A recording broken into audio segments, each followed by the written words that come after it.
I'm Louise Fletcher, and one of the ways that I help artists is to help them understand that whatever they want to do is okay, and that there are no rules, and that if you hear a rule, you should instantly go and try and see what happens when you break the rule. And one of the rules that I hear that really annoys me is you should never use black from a tube. You should mix your own blacks, or even you should never use black. I use black from bottles, tubs and tubes, and I want to show you in this video 3 really cool ways that I use black to make my colours really sing. So let's get to it. So the first and simplest way that I use black in my paintings is to make bright colours look really amazing. So let's get a big chunk of black here. And then I have one of my favourites, fluorescent orange. And I'm just going to put a little bit of that.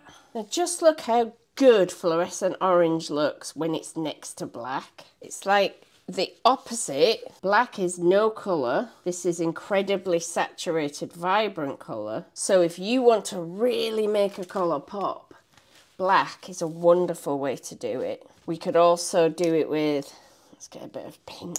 Pink is a much more delicate colour, so it's not as vibrant a contrast because we've taken all that fluorescent orange pop out of it. But again, the delicacy of that gentle pink against all that black is so powerful. So that is the first and most basic way that I use it, but that is not my favourite way to use black. So I'm going to show you now my favourite way. I mix black into other colours to desaturate them. So what that means is to dull them down. So look how vibrant this fluorescent orange is. Now if I put the tiniest bit of black in, it's changed the colour. So I'm going to show you that on this page.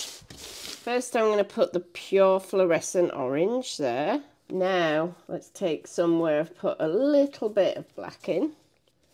You see how it's just taken the vibrant edge off the fluorescent? Put a bit more in, of course. We're going to start coming to a totally different colour. It just gives you such variety just by desaturating. If I now put some white into that, we've got this kind of plaster colour. Look at that, all from that vibrant fluorescent orange. And we got that just by adding some black. So I really love it for that reason. And let's do it with a different colour. This is a turquoise. So again, let's have a look at the fully vibrant turquoise. So that would be, so it's really powerfully bright colour. Now I've got a little bit of black on my brush already. I'll add a bit more. So I don't know if that'll show up on the camera because it's not massively changed, but it has changed.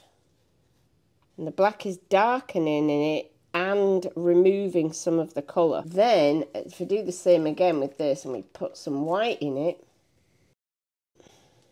so with just black and white, look how we've changed the nature of turquoise.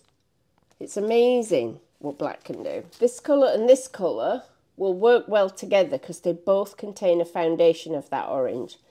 This and this will work well together. And you could do it so much paler than that. So let's really see. So this pale and this will go well together because they're both made up of that. So that's one of the nice tricks with using black to desaturate, is you're just keeping everything in the same family.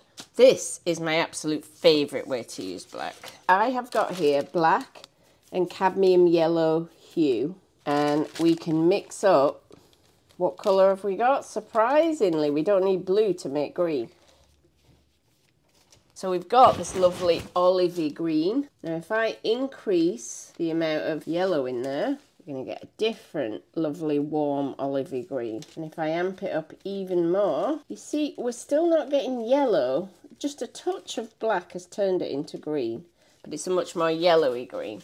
Then if I come in and really tone that down with black, I'm getting this really rich dark green. So that is with cadmium yellow. You just make some amazing greens.